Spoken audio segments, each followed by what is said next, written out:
Trigger warning, if you need to scroll on by, this is the time to do it. So by the time I was 6 years old, I had already been experiencing molestation at the hands of my grandfather. My mother dropped me out of a 2-story window. I walked away with 2 broken arms. By the time I was 9, I had another molester that my mother was actually giving me to. All during this time, she was emotionally abusing me in every conceivable way.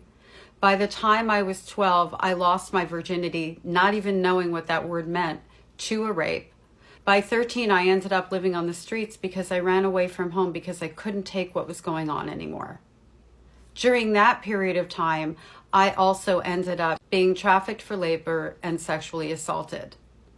I lived without a roof over my head, without food for days, completely isolated on my own, grew myself up off the streets, got a job, figured it out somehow, while this stuff was still going on.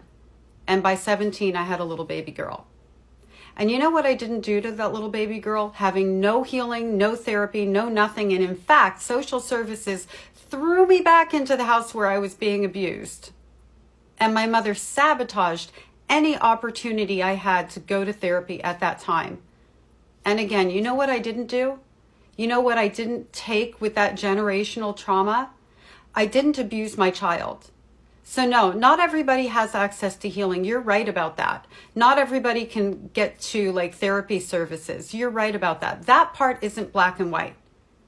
There is one thing, however, that is black and white. It is not hard. It is not difficult not to abuse our children. It isn't difficult to not hurt somebody else.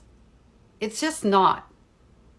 So whether we can seek healing or not, and that healing helps us to pass down less trauma, is irrelevant when it comes to whether we actually hurt another human being with intention, which is what child abuse actually is.